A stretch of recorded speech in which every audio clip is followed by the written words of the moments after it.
O problema é que tá todo mundo esperando o melhor ambiente. Eu cresci entre o fuzil e o livro. A sua postura determina como as pessoas vão chegar até você e com que tipo de abordagem elas vão chegar até você. O primeiro ídolo de um garoto de comunidade é o dono do morro. Eu, baseado na vida que eu tenho, no ambiente que eu fui criado, no cenário que eu tive que enfrentar, eu não tenho a menor dúvida que eu sou um escolhido.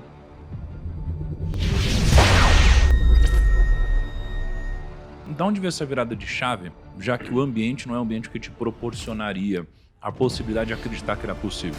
O problema é que tá todo mundo esperando o melhor ambiente. O melhor ambiente pode te favorecer, se você for de fato um águia. Agora, se você for de fato um águia, você transforma o pior ambiente. O sonho das pessoas é estar entre os extraordinários do planeta. Aí você fala, cara, Henrique, não conheço nenhum extraordinário no planeta. Fala, então tenta estar entre os extraordinários do seu país.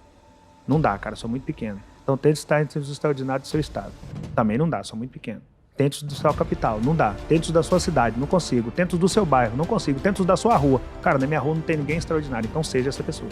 Não interessa se você está no caos da favela ou se você está no Alphaville, não interessa. Você tem que ser o extraordinário daquele lugar, você tem que ser a parte boa daquele lugar. Não interessa como é o lugar se você se propor a ser a parte boa dele. Eu sempre tive isso comigo. Seja lá onde eu passar, eu preciso ser a parte boa desse lugar. E sempre que eu morei em comunidade ou em bairro carente, porque a minha criação, ou ela foi em bairro pequeno de periferia, ou ela foi em comunidade de cidade grande. Sempre eu morei no pior do lugar. E às vezes no pior do lugar. E eu nunca fumei, eu nunca bebi, eu nunca me prostituí, eu nunca usei droga. Não tem nada contra quem faz isso, mas é a minha opção. Eu cresci entre o fuzil e o livro. No cenário onde eu nasci é como se a vida virasse pra mim e falava, meu parceiro, é o seguinte, vou te apresentar, eu sou a vida, tá? Eu vou te apresentar como funciona aqui. Você nasceu, seja bem-vindo, você tá na favela, tem um fuzil aqui, você quer pegar? E tem um livro aí, o que você escolhe? Conta pra mim essa história na prática, só pra... Eu não vivi isso, né? Não de perto, assim. Eu queria entender na prática como funciona, quão difícil é você dizer esse não, assim, o quanto o ambiente te obriga ou não pra ir por esse caminho. Como Isso foi é uma no seu questão caso, de sobrevivência até, né? É porque o que eu ouço muito é a galera que fala assim, não, eu não tinha outra opção.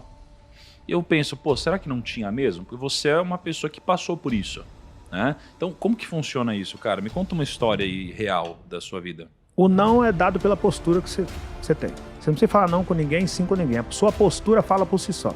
Então eu cresci ou em bairro carente, que sempre teve tráfico, ou em grandes periferias, que sempre... Não, em qualquer lugar que eu tenha morado, eu cresci, ou eu era o bairro carente do lugar, seja quando eu nasci em Minas, quando eu morei em Belo Horizonte, ou quando eu mudei para o Rio. Ou era a periferia desse lugar. No Rio se chama comunidade. Ninguém nunca me ofereceu um fuzil, ninguém nunca me ofereceu droga, ninguém nunca me chamou para ser parte do tráfico. Pela minha postura. A sua postura determina como as pessoas vão chegar até você e com que tipo de abordagem elas vão chegar até você. E eu sempre fui criado por um cara que é meu pai, Velho Roxo, que eu sou muito grato a ele, que ele nos ensinou o básico do básico do básico, mas dentro desse básico ele nos ensinou a ter postura que a pessoa olhe para você e tenha coragem, ou olhe para você e não tenha coragem de te falar sobre determinados assuntos, sobre determinadas coisas. Então eu não precisei falar não pro fuzil. Eu não dei espaço para que ninguém me oferecesse um fuzil. Eu não precisei falar não para as drogas, eu não dei espaço para que alguém me oferecesse drogas. Eu não precisei falar não para a prostituição, eu não dei espaço para que ninguém chegasse perto de mim com a intenção de prostituição. É difícil pra caramba fazer isso pelo cenário que você está, mas não é impossível fazer isso. É possível. E o problema é que a galera vai se apegar ao ser difícil e aí vai. Por quê? A sedução visual da coisa é muito pesada. Porque o cara da comunidade, ele é o cara que tem o melhor carro, ele é o cara que tem a melhor corrente, ele é o cara que tá com a mulher mais bonita, ele é o cara que dá o melhor rolê, ele é o cara que faz a melhor festa. E o garoto, o primeiro ídolo de um garoto de comunidade é o dono do morro. Pra ele, ele fala, quando eu crescer, eu quero ser esse cara. Eu não tinha esse pensamento, porque eu queria ser meu pai. Meu primeiro ídolo sempre foi meu pai. Pô, meu pai trabalhou pra caramba, meu pai sempre crê em Deus, meu pai leu a Bíblia desde criança, meu pai tem um amor inenarrável por minha mãe. Meu pai criou 5 filhos em comunidade, sem nenhum deles pegar em arma, sem nenhuma das minhas irmãs engravidar na adolescência. Eu falei, cara, eu quero ser esse cara quando eu crescer. Então eu não dei espaço para olhar para o externo e falar, eu quero ser aquele cara do fuzil. Eu queria ser meu pai. Você deve ter tido amigos que, tipo, faziam coisas erradas e, tipo, eles estavam bem, estavam com o tênis que você queria, com a roupa que você queria. E você fala assim, caramba, eu tô fazendo tudo certo, eu não tenho essas coisas.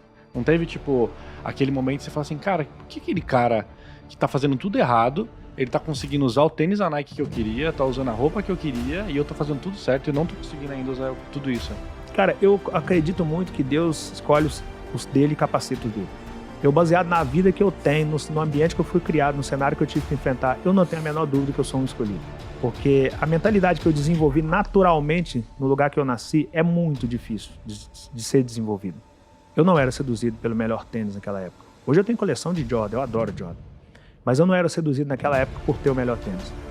Eu não era seduzido por ter a melhor camisa, eu não era seduzido por ter a namorada mais bonita, eu não era seduzido por aquilo. Eu era seduzido por aprender o máximo que eu podia com meu pai, porque a minha mãe adoeceu muito cedo e eu não dava para eu aprender com a minha mãe. E eu tinha medo de perder meu pai na adolescência. Eu falei, cara, eu tenho que aprender o máximo que eu puder com esse cara, porque se eu perder esse cara, eu tenho que conseguir girar minha engrenagem aqui. Então eu era muito espelho do meu pai.